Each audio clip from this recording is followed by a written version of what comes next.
School is now in session. So hey guys, and welcome back to my review of Noise, the second episode of the first season of Deadly Class. That was definitely another good episode. Deadly Class is so far sticking to the good reputation of the source material comic book and the reputation of its producers, the Russo brothers. Now more on this later, but a lot of the events are still done by the book, some iconic scenes in specific, like the scene with Chester at the very end of the episode. In the spirit though of not wasting any more time doing introductions to this video, talking about the episode in general, and instead talking about specifics, let's get started in number 1. To get started here, we need to talk a couple of deviations away from the comic book, just to keep things straight when it comes to what went down on this episode. First and foremost, the consequences of going for that kill that Marcus went for on last week's episode, Rory. That was completely and absolutely different in the comic book version. Marcus ends up getting an F in that Black Arts class, which was described as something that carries grave consequences. Marcus himself was deemed to have killed an undeserving man, one undeserving of death that is. But obviously the show over here decided to go another way in a different direction, and obviously Rory, the man they used for a Marcus target over here, looked pretty deserving, not only to the audience, but to anyone really. Now the outcome in the comics was supposed to be expulsion, which probably meant a lot more like death. Only Willie had Marcus's back, so it ended up being reduced to 1 week of solitary confinement. Number 2, Noise, the title of the episode. That's a reference to the song with the same title by The Damned, making it into a fitting pop culture reference for the time period that this story is set in. But that is only the pop culture reference part, which is also the pop culture reference to the title of the first Deadly Class book. So Deadly Class Book 1, and I'm not talking Volume 1, does collect the issues 1 through 16 of the Deadly Class comics, and is also titled with the same title that this episode carried. But moving on to number 3, the series might be adding bits and pieces that are not right out of the comic book, but they are doing a very good job making them into something that is very similar to the spirit of the comic. So you've got the scenes with the group that I mentioned last week Marcus refers to in the comics as his people, the disenfranchised substance abusers. Seems like they're going to be inspiring some good moments going forward. We also get to watch more classes over here, the interaction between Marcus and his poison teacher. We're definitely watching way more than we get to see on the pages of the first couple of volumes of the Deadly Class series. But after all, when you think about it, if the TV version wants to stick to the comics to the greatest extent possible, they do need to add some filling. They've only got around 7 to 8 volumes worth of material, and they were already done with half of the first by the end of the premiere, and that included a certain amount of filling as well.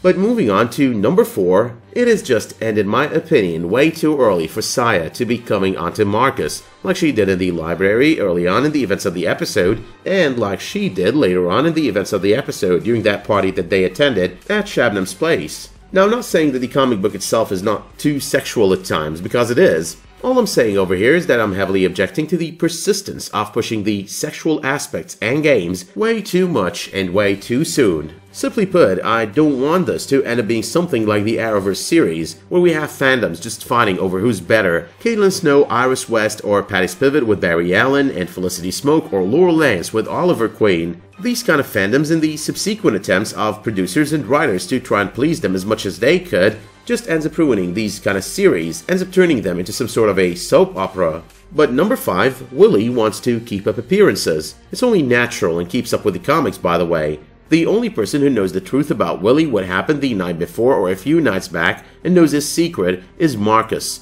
Now Marcus might not have been punished with solitary confinement like he was in the comics, but obviously the series is not letting his deed go unpunished so far. So instead of solitary confinement, it seems to be the guild that seems to be eating him up throughout this episode and almost to the very end of it. Number 6 though, another play on the punishment, happens to be what Master Lynn refers to as another test. But obviously though, that entire test with the poison gas, the botanical lab, and the riddle at the very end, that was not just a punishment for the group that failed the test, but also a test for Willie, an attempt to get Willie to talk, to tell the truth, that he did not really kill the guy that he claimed he killed. Number 7, the entire sequence with the test, has a lot of character building moments and Easter eggs as well. So Brandy being useless at first, yet making all those snobby and racist comments against Marcus regardless of the fact that he just saved their asses from the very first part of this puzzle by getting them through that gate. That is very typical of her character in the comics. Marcus and Chico having each other's back at first, fighting side by side, that seems like a perfect replacement for the series skipping altogether on the premiere the scene with them getting introduced and Chico inviting Marcus to join in with Sadovado. I did like as well how Saya screams, "We've got to do this together." It felt like there's a deeper meaning to this test. It goes to explain how deep Master Lynn's knowledge of what transpired with Willie and Marcus against Rory, and how what Willie allegedly did or claims he did was something that needed more than just the one person. We have to do this together. But moving on to number 8, Shabnam is here, the end is near. No, just kidding. Also, if any ends were to be near when it comes to Shabnam, it would be definitely his. Now, I did talk enough about Shabnam in my review of the premiere, how the events with him are kinda different than the ones presented to us on the series.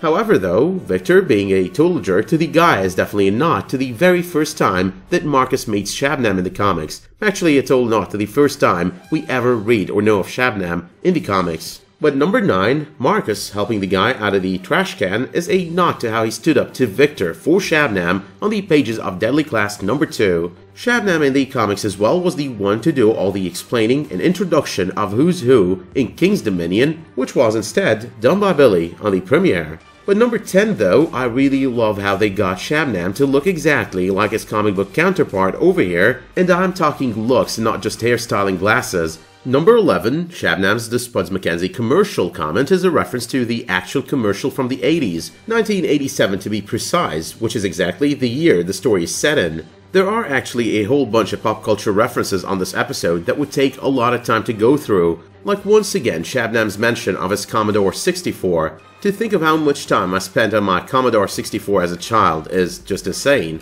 But with all of these pop culture references, the series seems to be making Shabnam into the Cisco Ramon of Deadly Class. Number 12, the scene with Maria and Saya discussing Marcus, different setting, a variation to the conversation as well, but within the same spirit, so in a way it is out of the comics. Also, it does not happen in school, but rather on a road trip they take after sneaking Marcus out of solitary confinement. But number 13, the sneaking out of Marcus and partying hard with drugs and drinking, seems to have been rewritten over here into hitting the Shabnam party and still involve drinking, only not as much drugs. The drugs, as I mentioned though on my review of the premiere, did have Marcus go nuts and unable to handle himself. The series though did instead merge that scene with the scene from the Day of the Dead festivities that we got to watch on the pilot episode. Number 14 though, the actor Brian POSEHN. Not sure I'm pronouncing his last name correctly, but however though, his portrayal of this old dude partying with these guys on this episode was really interesting, because 1, I find him very funny, especially in his role on the Big Bang Theory, and 2, he's not only an actor but also co-writer of the Last Christmas comic book published by none other than Image Comics. POSEHN also co-wrote the ongoing Deadpool comic series since its launch in 2012, with his run as a writer for the series ending in 2015. Number 16, Willie's origin story on the series is kinda different than it is in the comics, extremely different, yet extremely similar as well. In the comics, his dad's killed by the gang, his uncle comes to the rescue, hands the kid the gun to ensure that the kid ends up getting the credit and the street rap for avenging his father. On the series though, and on the other hand, he actually kills the gang members, and as a kid he loses control and ends up killing his dad by mistake. In both cases though, the kid does have a fear of holding a gun and using it. But one other thing is number 17, it is possible over here that the entire situation with Willie's origin story is a reference to Billy having Marcus help him in the comics kill his own father around Deadly Class number 4 or number 5. Don't really remember the exact issue off the top of my head.